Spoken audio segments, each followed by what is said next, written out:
ஐந்து கரத்தோனை போற்று, ஆணை முகத்தானை போற்று, மூஷிக வாகனனை போற்று, மூலப்பரம்பொருளை போற்று, சித்தி புத்தி விநாயக பெருமானை போற்று. குருவே சரணம்.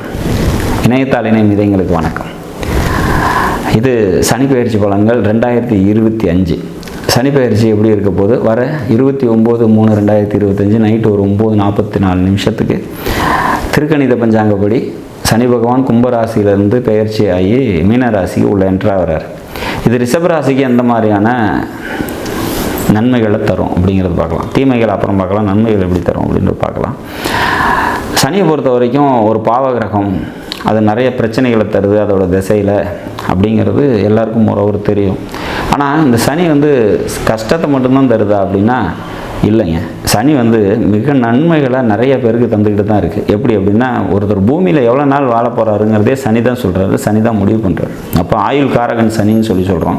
இது தவிர ஒருத்தங்க குலதெய்வத்தை பற்றி கேட்குறாங்க அப்படின்னா, அவங்க குலதெய்வம் அவங்களுக்கு அனுகிரகமாக இருக்குதா இல்லையா, அந்த குலதெய்வம் எங்கே இருக்குது, எப்படி இருக்குது, அது என்ன தன்மையில் இருக்குது, இது எல்லாத்தையும் சனி தான் சொல்கிறார். அப்போ இந்த சனிங்கிறது தெய்வ அனுகூலமும் நம்மளோட ஆயுள் அனுகூலத்தையும் சொல்லக்கூடிய ஒரு மிக முக்கிய கிரகமாக பார்த்திங்கன்னா ஜோதிடத்தில் அமையுது. அப்போ ஏற்பட்ட சனி பகவான் பெயர்ச்சி ஆகி 11ஆம் இடம்னு சொல்லக்கூடிய உங்களோட ராசிக்கு லாபஸ்தானத்தில் நுழையிறார். எனக்கு தெரிஞ்சு சனி பகவான் நன்மைகளை செய்யக்கூடிய இடம்னா 3, 6, 11 அப்படிங்கிற இடம் ரொம்ப பிரதானமான அற்புதமான ஸ்தான பலமாக சொல்லப்படுது. அப்படி இருக்கக்கூடிய இடத்துல இப்போ உங்களுக்கு ரிஷபத்துக்கு லாபஸ்தானத்தில் சனி வர்றது சூப்பரான ஒரு அமைப்பு. இது வரைக்கும் இருந்த பின்னடைவுகள்லாம் நீங்கள் பொருளாதார ரீதியாக முன்னேற்றத்தை கண்டிப்பாக இந்த 2.5 வருஷம் தருவார். ஏன் அப்படின்னாக்கா, அடுத்தது பயிற்சிக்கு பார்த்திங்கன்னா ரிஷபராசிக்கு 7.5 சனியாக மாற போகிறார். அதுக்கு இன்னும் 2.5 வருஷம் டைம் இருக்குது. அப்போ அதுக்கு முன்னாடியே பார்த்திங்கன்னா பல நன்மைகளை பொருளாதார ரீதியாக தருவாங்க அப்படிங்கிறதுல மாற்று கருத்து இல்லை அப்படிங்கிறத நம்ம உறுதியாக எடுத்துக்கலாம். பொருளாதார சந்த உயர்வு அப்படிங்கிறது நிச்சயமாக ஏற்படும். குழந்தைய வழியில் ஒரு சில கசப்புகள் ஏற்படலாம் அப்படிங்கிறது இதில் இருக்குது. மனதில் எழக்கூடிய ஆசைகளை நியாயமாகவும் கட்டுப்பாட்டோடையும் வச்சுக்கிறது சிறப்பு.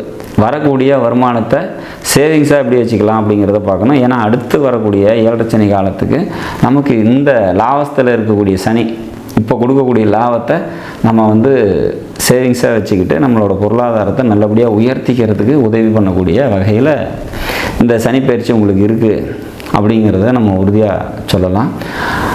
உடல் ரீதியான தொந்தரவுகள் யாருக்காவது இருக்குது அப்படின்னாக்கா அதை ஹாஸ்பிட்டல் போய் செக்கப் பண்ணிக்கிறது நல்லது அப்படிங்கிறதையும் இந்த சனி பகவான் 11ஆம் இடத்துக்கு வரும்போது நம்ம சொல்லித்தான் ஆகணும். ஹெல்த் இஷ்யூஸு ஒரு சில பேருக்கு வரத்தான் செய்யும் அப்படிங்கிறதையும் நம்ம புரிஞ்சுக்கணும். மற்றபடி தொழில் பார்த்திங்கனாக்கா ரொம்ப சிறப்பாக இருக்கும். தொழிலில் முன்னேற்றமான ஒரு சூழ்நிலைகள் அமையும். குடும்பத்துக்கு தேவையான அனைத்து விஷயங்களையும் நீங்கள் செஞ்சு கொடுக்கறதுக்கான வாய்ப்புகள் உண்டு அப்படிங்கிறத அமைப்பு. கம்யூனிகேஷன் தொடர்பான நன்மைகள் ஏற்படும். இளைய சகோதரங்கள் அல்லது மாமனார் வழியில் நன்மைகள் ஏற்படும். உங்களால் அவங்களுக்கும் அவங்களால் உங்களுக்கும் நிச்சயமாக நன்மைகள் ஏற்படுறதுக்கான வாய்ப்புகள் உண்டு அப்படிங்கிற மாதிரியான ஒரு அமைப்பு. அம்மாவோட ஹெல்த் பிரச்சனைகள் அப்படிங்கிறது வரும். அதை நீங்கள் பார்த்துக்கிறது பெட்டர். கொஞ்சம் கூடுதல் கவனத்தோடு பார்த்துக்கிறது நன்மையை தரும் அப்படிங்கிற மாதிரியான ஒரு அமைப்பு. வேலைக்கு போயிட்டுருக்கவங்களுக்கு வேலையில் பார்த்திங்கனாக்கா முன்னேற்றமான சூழ்நிலைகள் நிச்சயமாக ஏற்படும் அப்படிங்கிற மாதிரியான ஒரு அமைப்பு. 10ஆம் வீட்டில், அதாவது லாபஸ்தானத்தில் சனி இருக்கார். உங்களோட ஜாதகத்துக்கு 10ஆம் வீடு அப்படின்னு சொல்லக்கூடிய, அதாவது ரிஷப ராசிக்கு 10ஆம் வீடு அப்படின்னு சொல்லக்கூடிய கும்பத்துக்கு 2ஆம் வீட்டில் இருக்கார், மீனத்தில் இருக்கார்.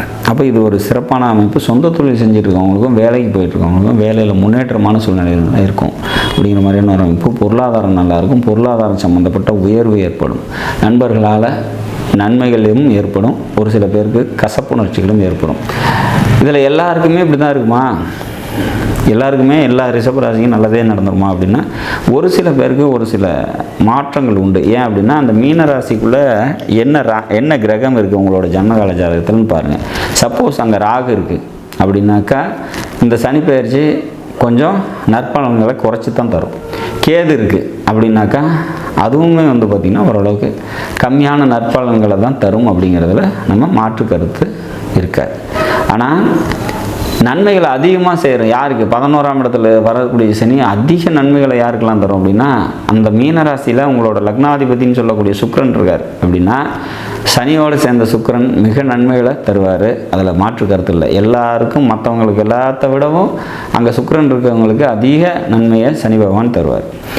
சப்போஸ் குரு ஆட்சியாக இருக்கார், நீங்கள் ஒரு 88 பிறந்திருக்கீங்க அப்படின்னா அங்கே ஆட்சி பெற்ற குரு இருக்கும். அவர் கூட சனி சேரும் போது தொழிலில் முன்னேற்றம், பொருளாதார உயர்வு அப்படிங்கிற மாதிரியான ஒரு அமைப்பு இன்னும் கூடுதலாக கிடைக்கும். குரு வேறு அங்கே ஆட்சி பெற்றிருக்கிறதுனால.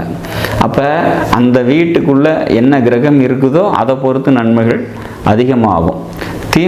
தீமையை தரக்கூடிய கிரகங்கள் அங்கே ஏதாவது இருக்குது அப்படின்னா அது கொஞ்சம் முழு பாசிட்டிவை தர முடியாமல் கொஞ்சம் தீமைகளை தரும். இது எல்லாத்தையும் தாண்டி நடக்கக்கூடிய தசா புத்தி உங்களுக்கு எந்த அளவுக்கு சப்போர்ட்டிவிட்டியாக இருக்குது, நல்ல நிலையில் இருக்குது அப்படின்னா அவங்களுக்கு மேலும் நன்மைகளை இந்த சனிப்பெயர்ச்சி நிச்சயமாக தந்தே தீரும். தீய வழியில் இருக்குது, அதாவது லக்னத்துக்கு ஆவாத திசைகள் நடக்குது அப்படின்னா இந்த சனிப்பெயர்ச்சி பெரிய நன்மைகளை தராது, ஓரளவுக்கு ஆவரேஜாக கொண்டு போயிடும் அப்படிங்கிறது புரிஞ்சுக்கணும். நம்ம எங்கே 11ஆம் இடத்துல சனி வந்துட்டார், அப்போ நல்லது நடக்கும்னு சொன்னாங்க, நமக்கு நடக்கலைன்னா அது ஜனனகால ஜாதகத்தில் இருக்கக்கூடிய தசாபுத்திகள் தான் அதுக்கு காரணமாக அமையும் அப்படிங்கிறத நம்ம தெளிவாக தெரிஞ்சுக்கணும். இப்போ அங்கே மீனராசியில் சுக்கிரனோ குருவோ இருக்கக்கூடியவங்களுக்கு கூடுதல் நன்மை இல்லை. ராகு கேது சனி செவ்வாய் இவங்களாம் இருக்குது மீனத்தில் அப்படின்னா அவங்களுக்கு நன்மைகள் கொஞ்சம் குறைவு அப்படிங்கிறத புரிஞ்சுக்கணும். மீனராசிக்குள்ளே இருக்கக்கூடிய கிரகம்தான் இந்த சனிப்பெயர்ச்சியை உங்களுக்கு முடிவு பண்ணி தரப்போகுது அப்படிங்கிறதையும் புரிஞ்சுக்கணும். மோரோவர் அங்கே கிரகமே இல்லை அப்படின்னாக்கா சனி உள்ளே வராரு, லாபஸ்தானத்தில் நிற்கக்கூடிய சனி பல நன்மைகளை தந்தே தீர்வார் அப்படிங்கிறதுல மாற்று கருத்து இல்லை. பொருளாதார ரீதியான உயர்வும், நண்பர்களால் நன்மையும், தொழிலில் வெற்றியும், வேலைக்கு போகிறவங்களுக்கு முன்னேற்றமான ஒரு சூழ்நிலையும் நிச்சயமாக அமையுங்கிறதுல நம்ம உறுதியாக இருக்கலாம். தெய்வ வழிபாடு அப்படின்னா ஊர் எல்லையில் இருக்கக்கூடிய காவல் தெய்வ வழிபாடு, நீர்நிலைக்கு அருகாமையில் இருக்கக்கூடிய காவல் தெய்வ வழிபாடு மிக நன்மைகளை தரும் அப்படிங்கிறத உறுதியாக சொல்லலாம். நாடும் நாட்டு மக்களும் நலமுடன் வாழ நவகிரகங்களை வேண்டி அமைகிறேன். நன்றி, வணக்கம்.